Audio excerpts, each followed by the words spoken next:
Welcome.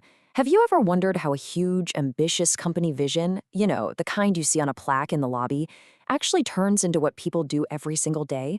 Well, that's exactly what we're breaking down right now. It really is the million-dollar question, isn't it? How do you connect that 30,000-foot view from the CEO's office to the actual work an employee is doing on a Tuesday afternoon? It's a massive challenge, and honestly, it's what separates the companies that thrive from the ones that just, well, stay on paper. Let's solve this puzzle together. So here's our game plan. We're going to start with the big picture, then we'll decode the two most important acronyms in this whole space, CSFs and KPIs. After that, we'll figure out where to find them, how to link them to winning against the competition, and finally, we'll wrap up with a menu of options and a super quick recap. All right, let's dive right into section 1, taking strategy and turning it into real, actual action. Every company has a vision, a mission. But let's be real, a vision without a plan is just a daydream.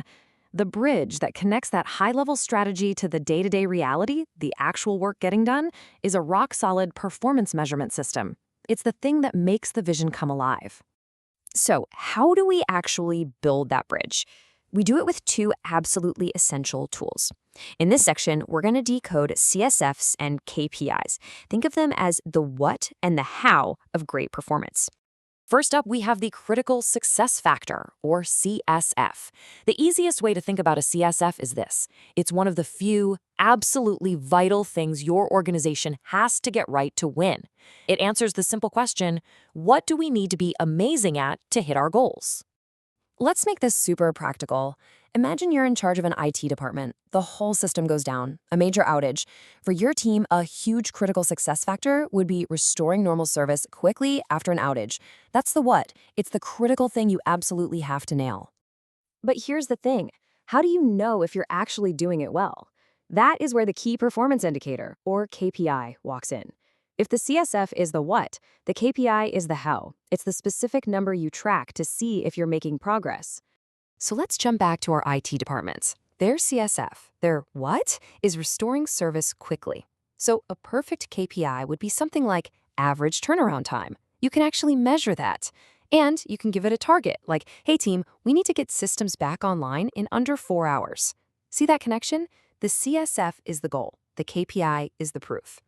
Now, this is a really important point, so lean in for this one. It's not always a simple one-to-one deal.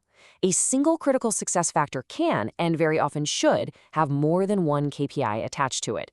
For our IT team, yeah, they could track average turnaround time, but they could also track the number of customer complaints during the outage, or maybe the percentage of services restored in the first hour. Each KPI gives you a slightly different angle on that same critical goal. And one more quick but critical distinction to make is between goals and objectives. We tend to use these words interchangeably, but in this world, they are very different. A goal is big and fuzzy, like become an industry leader. An objective, well, an objective has teeth. It's specific and measurable, like increase market share by 10% this year. KPIs, you guessed it, are designed to track objectives. Okay, so we know what CSFs and KPIs are, but where on earth do they come from? You don't just pull them out of thin air. So let's talk about where to find them and how to build them right. A management thinker named John Rockart actually gave us a fantastic framework for this. He said you can find your CSFs in 4 main places. First, the structure of your industry itself. Second, your company's specific strategy and where you sit in the market. Third, you've got to look at outside environmental factors like the economy. And finally, even temporary things like a massive new project can create new CSF. So once you've found your CSFs, you need to build powerful KPIs to track them. And the absolute gold standard for doing this is the SMART framework.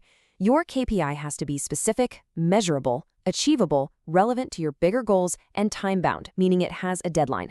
Seriously, if your KPI is missing any one of these, it's probably not going to work. Okay, I know what you might be thinking. This sounds like a lot of frameworks and acronyms. Why bother? What's the real strategic payoff here? Well, it all comes down to one thing, building a sustainable competitive advantage. This is where it all clicks. When you correctly identify your critical success factors, and then you use your company's unique strengths to absolutely nail them, that's how you create a real, powerful edge over your competition. This whole process isn't just about tracking numbers for a report. It's about figuring out how to win. Now, KPIs are kind of the superstars of performance measurement, but they're not the only players on the team. Let's zoom out and look at the whole menu of options a business has. So, what makes any performance measure a good one? Well, an ideal measure should directly tie into your main strategy. It should look at both financial and non-financial stuff. It needs to actually help you make better decisions. It should balance the long term with the short term. And this one's huge. It should only measure people on things they can actually control. If you look at this diagram, you can see that performance measures basically fall into two big buckets.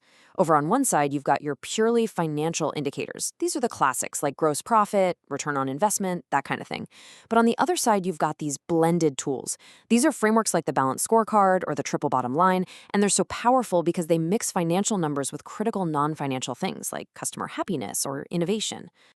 Whew, we have covered a lot of ground. So before we wrap up, let's do a super fast flash recap to make sure all these key terms are locked in. Ready? Let's do this. CSF is the what you need to do. KPI is how you measure it. SMART is the checklist for making great KPIs. And remember the difference. Goals are broad and fuzzy. Objectives are specific and measurable. Got it? Good. And here is that menu one last time, all laid out. On the left, you've got your classic hard-nosed financial numbers. On the right, those blended models that give you that bigger, more complete picture of your company's health. The best tool always depends on what you're actually trying to measure. So we'll leave you with a final thought to chew on. Now you have the tools to connect that big vision to real, everyday action. So the question is, what is the one single KPI you could create, or maybe just improve, starting today that would have the biggest possible impact on your most critical goal? Really think about it. That's where the magic happens.